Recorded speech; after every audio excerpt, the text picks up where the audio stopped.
আসসালামু আলাইকুম ভিউয়ার্স। আজকে আমি একটা মিনি টি শার্ট সম্পর্কে আলোচনা করব। আপনারা ধৈর্য সহকারে এই ভিডিওটা দেখবেন, কোনোভাবে স্কিপ করবেন না। আর এখনও যারা আমার এই চ্যানেলটা সাবস্ক্রাইব করেন নাই, প্লিজ সাবস্ক্রাইব করে বেল আইকনটা বাজিয়ে দিন। আমি সবসময় আমার নিজস্ব কন্টেন্ট দিয়ে ভিডিও করি, তো দেখতেই থাকুন।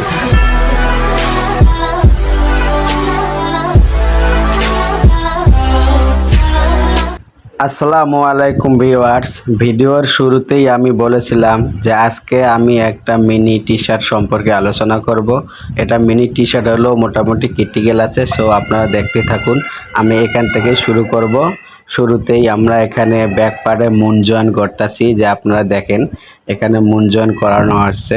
মুন জয়েনের সামনে একটা লুপ লাগানো হচ্ছে। লুপ লাগানোর পরে এরপরে আমরা মুন জয়েন করতেছি। আপনারা দেখতে থাকুন ইনশাআল্লাহ। পুরো ভিডিওটা কোনোভাবে স্কিপ না করে মনোযোগ সহকারে দেখুন। এই ভিডিও থেকে অনেক কিছু আপনারা শিখতে পারবেন। সো এখন আমরা মুন জয়েন করার পরে এখন আমরা এই যে শোল্ডার মারতেছি।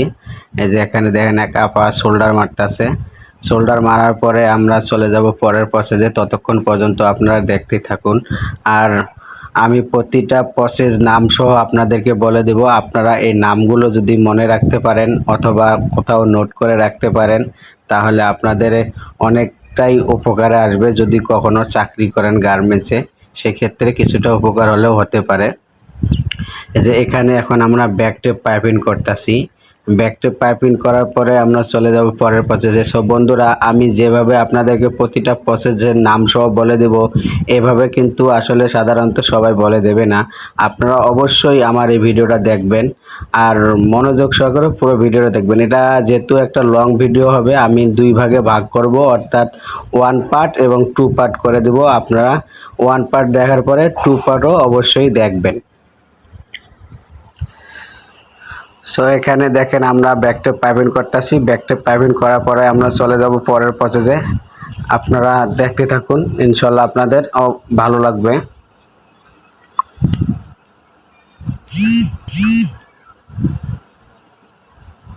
এই যে এখানে ব্যাকটেপ পাইপিং করানো হচ্ছে। ব্যাকটেপ পাইপিং করার পরে এখন আমরা চলে যাচ্ছি পরের প্রসেসে। ততক্ষণ পর্যন্ত আপনারা মনোযোগ সহকারে ভিডিওটা দেখবেন। এই যে এখানে এখন আমরা রিপ টাক দিতেছি, অর্থাৎ এটা যে রিপটাকে অর্থাৎ মাথার মধ্যে দুই সাইডেই মাথায় লাইলিন লাগানোর পরে রিপ টাক দেওয়ানো হচ্ছে। এটা ফাড়ানেক, যার কারণে এটা আগে রিপ দুই মাথার টাক দিয়ে নেওয়ানো হচ্ছে। এই যে এখানে এক আপা টাক দিতেছে। এরপরে আমরা চলে যাব পরের প্রসেসে। ততক্ষণ পর্যন্ত আপনারা কোনোভাবে স্কিপ না করে মনোযোগ সহকারে পুরো ভিডিওটা দেখতেই থাকুন। এই যে এখন আমরা এটা বডির সাথে রিপটা টাক দিয়ে নিচ্ছি। বডির সঙ্গে রিপটা টাক দিয়ে নেওয়ার পরে আমরা চলে যাব পরের প্রসেসে। সব বন্ধুরা, আপনারা এখনও যারা আমার এই চ্যানেলটা সাবস্ক্রাইব করেন নাই, প্লিজ সাবস্ক্রাইব করে বেল আইকনটা বাজিয়ে দিন। তাতে সবার আগে নোটিফিকেশনটা আপনার ফোনে চলে যাবে আর সবার আগে আমার ভিডিও আপনারা দেখতে পারবেন। আমার যেহেতু এটা একটা নিউ চ্যানেল, আপনারা অবশ্যই এই চ্যানেলের ভিডিওগুলো দেখবেন। আমি এই চ্যানেলে যেসব ভিডিও দিয়ে থাকি, এই ভিডিওগুলো আসলে আপনারা দেখলে আপনাদের অনেক কিছু উপকারেও আসতে পারে। না দেখলে তো কিছুই বুঝতে পারবেন না, দেখতে হবে। না দেখলে তো বুঝতেই পারবেন না আসলে এই চ্যানেলে কি ভিডিও ছাড়ানো হয়। সো গার্মেন্টসের যেসব ক্রিটিক্যাল লেআউট এবং ক্রিটিক্যাল প্রসেস, সেইগুলোই আমি এই চ্যানেলে তুলে ধরি আপনাদের সুবিধার্থে, যাতে আপনারা কিছু না কিছু শিখতে পারেন। এই যে এখানে এখন আমরা চলে যাব রিপ জয়েন্টে। এই যে এখানে এক ভাই দেখেন কত সুন্দর নিখুঁতভাবে রিপগুলো জয়েন করতেছে। এই যে কত সুন্দরভাবে রিপগুলো জয়েন করতেছে। আসলে যারা সিনিয়র পার্সন লোক, যারা সিনিয়র পার্সন অপারেটর, তারাই এইসব কাজ করতে পারে। আর এইসব কাজ যারা করে তাদের বেতনও মোটামুটি ভালো হয়ে থাকে। কারণ এই যেই কাজগুলো ক্রিটিক্যাল গার্মেন্টসের, এই কাজগুলো যদি আপনাদের জানা থাকে, তো আপনাদের অবশ্যই 11 থেকে 12,000 টাকা বেতন হতে পারে। এই কাজগুলো অবশ্যই আপনারা গার্মেন্টসে চাকরি করলে এই কাজগুলোই আগে শিখবেন, তাহলে আপনাদের কোথাও চাকরি দিতে সমস্যা হবে না। কারণ এই সব কাজের জন্য যেসব অপারেটর দরকার, সেই অপারেটরগুলো আসলে সহজেই পাওয়া যায় না, যার কারণে এই অপারেটরগুলো আমরা মূল্যায়ন করে থাকি, কারণ এই অপারেটরের অনেকটাই দাম। যারা নেক জয়েন করে, যারা বডি হাম্প করে, এই প্রসেসের অপারেটরগুলো অনেক মূল্যায়ন করা হয় গার্মেন্টসে। এখন আমরা এখানে নেক পাইপিং করতেছি, অর্থাৎ নেকের যে ব্যাক টেপ হবে, ব্যাক টেপ পাইপিং করানো হচ্ছে। এখানে এক আপা দেখেন কত সুন্দরভাবে এখানে পাইপিংগুলো করতেছে। পাইপিং করার পরে চলে যাব আমরা পরের প্রসেসে। ততক্ষণ পর্যন্ত আপনারা মনোযোগ সহকারে ভিডিওটা দেখতেই থাকুন।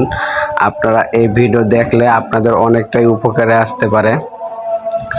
সো একটা কথাই বারবার বলতাছি, এই চ্যানেলটা এখনও যারা সাবস্ক্রাইব করে নাই, তো প্লিজ প্লিজ আপনারা এই চ্যানেলটা সাবস্ক্রাইব করে বেল আইকনটা বাজিয়ে দিন, তাতে সবার আগে নোটিফিকেশনটা আপনার ফোনে চলে যাবে আর আমার নতুন নতুন ভিডিও সবার আগে আপনারা পাবেন। এই যে এখানে এক আপা দেখেন কত সুন্দরভাবে ব্যাকটেপ টপসিন দিতেছে।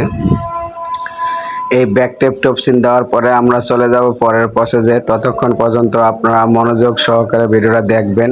আর যদি আমার এই চ্যানেলের নতুন দর্শক হয়ে থাকেন, তাহলে অবশ্যই সবার আগে আপনারা চ্যানেলটা সাবস্ক্রাইব করে নেবেন, কারণ সাবস্ক্রাইব করলে আপনাদের উপকার হবে। এটা বলতেছি, আমার এই চ্যানেলে সবসময় ক্রিটিক্যাল লেআউটগুলো দিয়ে থাকি, সেই কারণেই বলতেছি যে আসলে অবশ্যই আপনারা চ্যানেলটা সাবস্ক্রাইব করে রাখবেন। এখন আমরা এখানে এই যে ফাড়া শোল্ডারটা আছে, এখানে আমরা সেই ফলস টাকটা দিয়ে নিচ্ছি। এই ফলস টাকটা দেওয়ার কারণ হলো যাতে স্লিপ জয়েন করার সময় সুবিধা হয়, যার কারণে আমরা এই ফলস টাকটা দিয়ে নিচ্ছি। আবার সামনে যায় এই ফলস টাকটা আমরা উঠিয়ে দেব। তো আপনারা দেখতেই থাকুন। অবশ্যই এটা একটা ক্রিটিক্যাল স্টাইল বললেই চলে, কারণ গার্মেন্টসে এটা আসলে কি কয় আপনার নন ক্রিটিক্যাল বললে চলবে না, যেহেতু এটা মোটামুটি ক্রিটিক্যালই বলা হবে। স্ন্যাপ বাটন আছে, যার কারণে এই যে এখানে এক আপা স্টেপ মিলিয়ে স্লিপ হ্যাম করতেছে। এখানে স্লিপ হ্যাম যারা করে, এটা আসলে একটা ক্রিটিক্যাল স্লিপ হ্যাম, কারণ এটা স্টেপ মেলানোর পরে স্লিপ হ্যাম করতে হয়। তারপরে এখন আমরা এই যে স্লিপে খাড়া মারতাছি, স্টেপ মিলিয়ে এইখানে স্লিপ খাড়া মারানো হচ্ছে। সো বন্ধুরা, আমি যেহেতু বলেছি এটা আমি দুই ভাগে ভাগ করব, তো আজকের ভিডিওটা আমি প্রথম পার্ট হিসেবে এ পর্যন্ত শেষ করছি, এবং পরের পার্ট অবশ্যই আপনারা দেখবেন।